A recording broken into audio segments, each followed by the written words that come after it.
Hi, it's Michelle Rivard, and we are here on a residential street in Toronto's Eglington West neighborhood for an edible urban adventure. Joining me is Amanda from Leaf. Hi, Amanda. Hello. Thank you for having us out early on this Saturday morning. Oh, my pleasure. So, first off the bat, you would like me to eat some trees. Is this correct? Yes, that is indeed correct. Today we're actually going to be taking a whole number of people around on a tree tour to show them what is actually edible in our city that maybe they've never really thought about, but they walk past all the time. Very interesting. Now, I'm going to have to trust you because obviously I don't know very much about the edible trees. What do you do? So I'm the manager of volunteers and community engagement with Leaf, which is a not-for-profit organization here in Toronto. We work on urban forest issues, but especially do a whole number of educational programs. So I'm also a little bit of a foodie, so that's part of the reason why this is such an exciting tree tour to me. Very cool. So you get to combine your love of food and your love of the environment into this tree tour. Okay, so let's start right here with this tree here. Yeah, so here we have a juniper, and the neat thing about this, so first of all, I would say with any kind of edible tree, the thing is you need to make sure that you're at the right tree. Your ID is critical, and if you don't know it, don't eat it. Best to stay on the side of caution. But so here we're just standing in front of a juniper tree. Junipers, some of them are edible, some of them are not.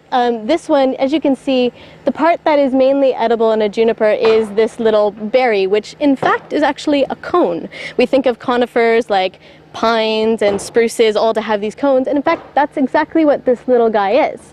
And when he's dry, so over here, so when he's dry, these are sort of what the berries end up looking like. And so you can actually roast them, and it's a spice. Now, a lot of people know juniper as the main flavor in gin, which several of us enjoy. There you go. But so that is one of the main ways that we know juniper. But what it also is, and what we're not as familiar with, is juniper as a spice. So just get a waft of that. That's so spicy. Yeah. That smells delicious. It almost has a Christmas kind of smell. Exactly, and it's actually has been used to flavor sausage and a whole number of different things for centuries. So if you want to give it a try. Okay, so this is the It's a little woody, it's definitely a little bit bitter. I mean, you want to try to add it in with sugars. I'm actually going to make a jelly with it, probably with a little bit of lemon, a fair bit of sugar, just to keep that bitterness down. It's not that bad. It's definitely a little bit bitter, but I can see how mixed in with other things this would be really delicious. Yeah, but you can probably sort of sense maybe an Italian sausage would have that kind of essence to it. So it's a pretty interesting tree to have. The other cool thing about this tree historically is that it used to be planted around people's homesteads, primarily in Europe, because it was told that it could keep witches away. So that's an interesting part, is that it was apparently told that if a witch could guess the exact number of berries on the tree, she would be allowed in. But if she couldn't guess it, she was never going to get in through the door. So again, another reason why these berries are sort of have a historic essence to them and can be a lot of fun to talk about on a tour like this. Very cool. And the berries that are on the tree here are they safe to eat right off the tree? See, these ones I'm not entirely sure about, and again, it's that ID thing, so that's why I've brought my own to make sure that I know that these guys are good to eat. Again, cedars and a lot of different conifers, you want to make sure exactly which one it is.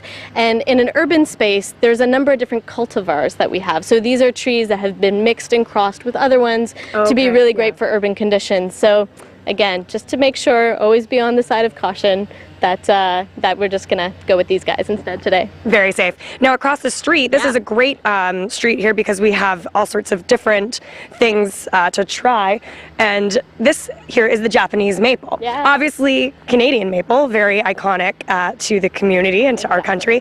What is the difference between a regular maple and a Japanese maple? Well, so a lot of us would probably know sugar maple, of course, as you said, very iconic. So it's our maple syrup. It's one of the things that Canadians for sure love. But with a Japanese maple, so most of us will recognize this tree. It's a great ornamental. A lot of people plant it. It is quite a stunning tree. In Asia, a lot of these trees are supposed to signify sort of a meditative feeling.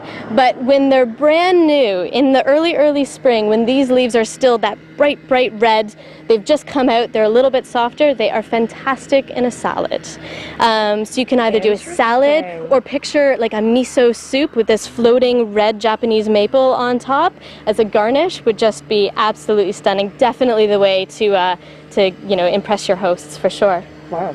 So we would want to use the leaf, because maple, it's actually the sap, right? So can these trees be cultivated in the same way?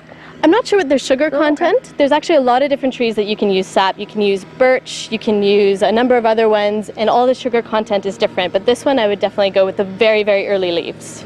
Very interesting. And then another one across the street here is, what is this one? So this one is the white pine. Again, very iconic for us, especially sort of up in the mixed forest, the boreal. So this guy, this big tall guy here, you can often find a number of Native First Nations teas that will actually use white pine in them. So more for tea than anything. The interesting thing, maybe we can actually climb up here if they don't mind. But feel how soft this is if you can reach up. So, it's like a koosh ball. Yeah. Hey, I'm still going to use that. So, I mean, yeah, so it's super, super soft. The other neat thing about a white pine is when you get down to the needles, when you take it from the one part, this one I've lost 2, but normally there's 5 needles that sort of sit all in that one spot, and that's one of the great ways to identify a white pine. And again, these needles, if you're camping or anything like that, great tea. So we would use this one primarily for tea. Yeah. Very interesting. And when you pull it off like that, you're always going to get 5 on it? Well, except for the 2 that I lost. But yes, you should always get 5. I mean, if this was a little bit of a shorter tree, we could look at it and you could see that right straight from this sort of very end piece that you would have 5 to soft needles. Cool. So now what does Leaf do in the community? So we have a backyard tree planting program that we've done for about 16 years now. So that's where we actually come into your home, we'll look at your light and soil conditions, and then we'll help you plant and choose a tree in your backyard. Again, our educational programs, tree tours, workshops, and one of the great pieces that we also do is a Tree Tenders volunteer training event. So if you're interested in learning more about trees, wanting to know what's edible, about your tree ID, that is a great program to come and get involved, and then you get all these other opportunities with Leaf once you're a graduate as well. Very cool. So how can we get in touch with the organization? The best way is to go to our website, which is yourleaf.org, so yourleaf.org, and then you can always call our office too at the Artscape Witchwood Barns. Fabulous. Thank you so much for having us. Thank you. Cheers. Thank you. And now we rejoin the studio.